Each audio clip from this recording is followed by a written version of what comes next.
सुनी, कुछ अनसुनी, कुछ कही, कुछ अनकही कहानियाँ लेके आया हूँ जो शायद आपको आपके डर से मिलाए, क्योंकि डर सबको लगता है।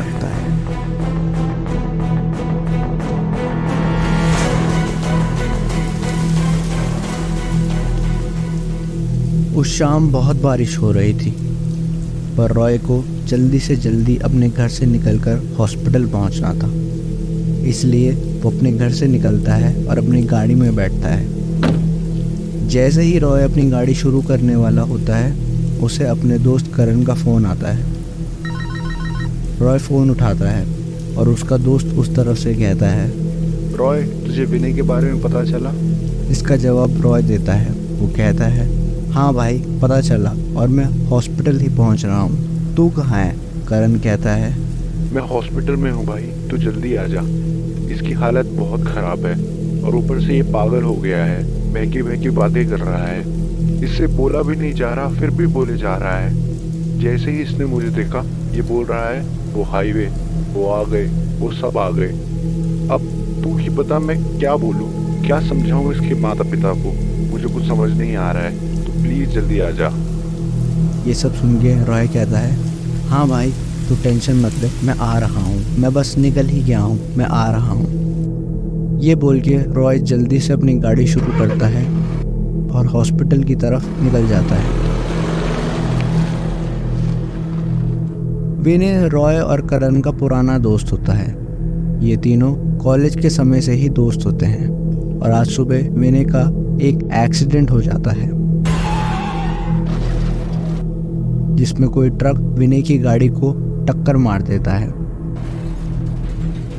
ट्रक वाले को तो लोग नहीं पकड़ पाते, पर विनय को कुछ लोग हॉस्पिटल ले जाते हैं। विनय की हालत काफ़ी ख़राब होती है, जिस वजह से उसे हॉस्पिटलाइज करना पड़ता है और इसलिए रॉय इतनी तेज़ बारिश में हॉस्पिटल जा रहा होता है। हॉस्पिटल पहुंचते ही रॉय को सबसे पहले करण दिखता है। करण के चेहरे पे परेशानी और डर साफ झलक रहा होता है। रॉय करण से विनय के बारे में पूछता है। करण बताता है कि विनय की हालत काफ़ी कमज़ोर है और कैसे वो हाईवे, वो आ गए, यही सब उसे देख के बोल रहा था। सबने विनय को चुप कराने की कोशिश करी, पर करण को देखने के बाद वो यही बोले जा रहा था। रॉय को भी कुछ कुछ समझ आ रहा था कि विनय किस बारे में बात कर रहा था, पर रॉय इस बात पर यकीन नहीं करना चाहता था।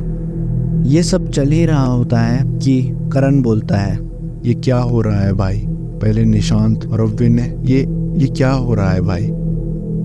इन तीनों का एक और दोस्त होता है, निशांत। और रॉय, करण, विनय और निशांत, ये चारों कॉलेज के समय से ही दोस्त होते हैं। और अभी एक हफ्ते पहले ही निशांत का भी एक एक्सीडेंट हुआ था, जिसमें उसे भी हॉस्पिटल लाया गया। पर जब तक करण, विनय और रॉय हॉस्पिटल पहुंचे, तब तक निशांत ने दम तोड़ दिया था। जो डॉक्टर और नर्सेस निशांत का इलाज कर रहे थे, उन्होंने इन तीनों को बताया कि निशांत बार बार किसी हाईवे के बारे में बोले जा रहा था। उसे मना किया, फिर भी वो अपने आखिरी पलों में भी बस हाईवे और हाईवे यही बोले जा रहा था। और उसके एक हफ्ते बाद ही विनय का भी एक्सीडेंट हो जाता है। वो दोनों इस बारे में बात ही कर रहे होते हैं कि डॉक्टर आईसीयू से बाहर आता है और उन दोनों को बताता है कि विनय की भी मौत हो गई। ये काफ़ी बड़ा सदमा होता है उन दोनों के लिए। एक ही हफ्ते में उन दोनों ने अपने दो सबसे करीबी दोस्तों को खो दिया था। पर अभी इससे एक ज़्यादा बड़ी दिक्कत थी, जिसके बारे में उन दोनों को पता था, पर वो इसके बारे में एक दूसरे से बात नहीं करना चाहते। विनय की मौत के बाद रॉय अपने घर निकलने लगता है। तभी करण रॉय को बोलता है, भाई, गाड़ी आराम से चलाइयो, या मेरे हिसाब से तो उसका इस्तेमाल ही मत कर, और घर से अभी निकलना बंद कर दे।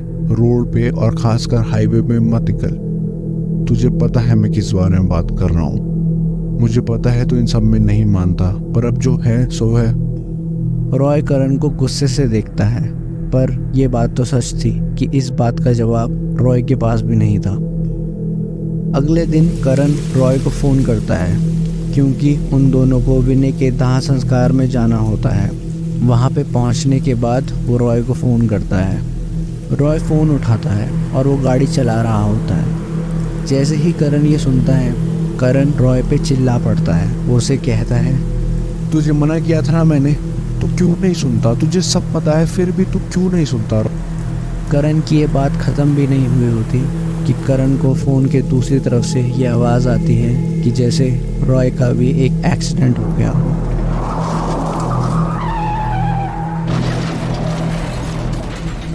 उस दिन भी काफ़ी बारिश हो रही थी, इसलिए और शायद बारिश की वजह से उसकी गाड़ी समय पर ब्रेक नहीं मार पाई, जिस वजह से गाड़ी पलट गई और रॉय की मौके पर ही मौत हो जाती है। एक ही हफ्ते में करण ने अपने तीनों दोस्तों को खो दिया था। करण अब पागल सा हो गया था। उसने घर से निकलना बंद कर दिया था।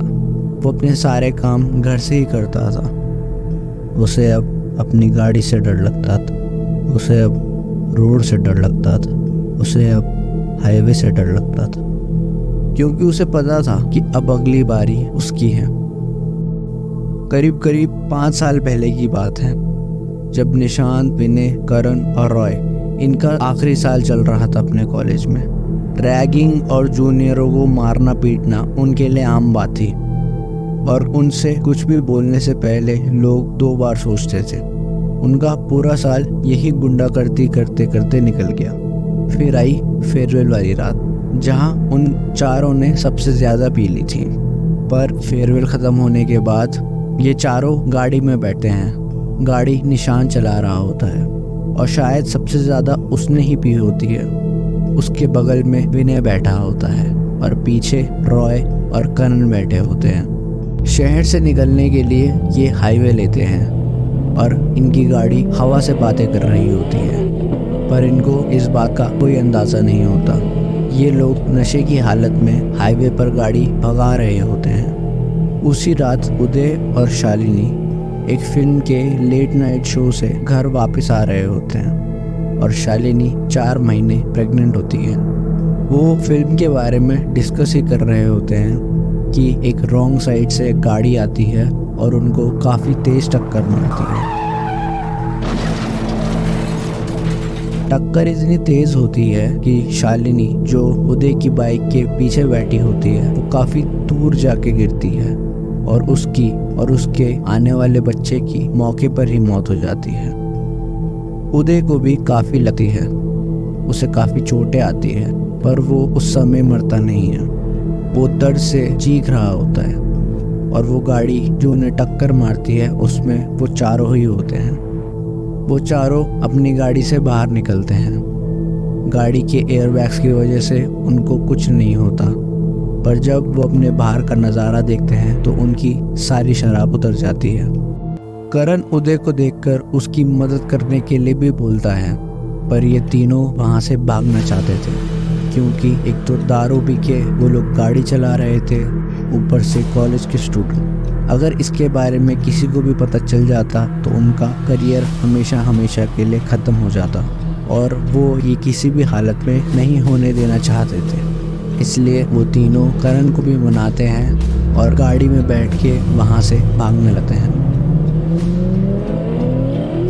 जब वो वहाँ से निकल रहे होते हैं तब उनको पीछे एक दर्द भरी और गुस्से में एक आवाज़ सुनाई देती है। वो उदय की होती है, जो उनको जाते जाते ये कहता है, मैं वापस आऊँगा। मैं तुम्हें छोड़ूंगा नहीं। मैं तुम में से किसी एक को भी नहीं छोड़ूंगा। मैं वापस आऊँगा। मैं तुम्हें माफ़ नहीं करूँगा। मैं वापस आऊँगा। इसका बदला लूँगा। मैं वापस आऊँगा। उदय ये कहता रह जाता है, पर वो चारों वहाँ से भाग जाते हैं। उसके बाद निशांत गाड़ी एक डिवाइडर पे मार देता है ताकि सबको लगे कि गाड़ी का ये हाल डिवाइडर की वजह से हुआ है। कुछ समय बाद ही मदद ना मिलने की वजह से उदय की भी मौके पर ही मौत हो जाती है। पता नहीं कैसे, पर इस एक्सीडेंट में इन चारों का नाम कभी नहीं आता। शायद अगर उस दिन ये उदय की मदद करते तो उदय बच सकता था। पर अब 5 साल बाद उदय वापस आ गया है और निशांत, विनय और रॉय को मारने के बाद वो करण का इंतजार कर रहा है हाईवे पर।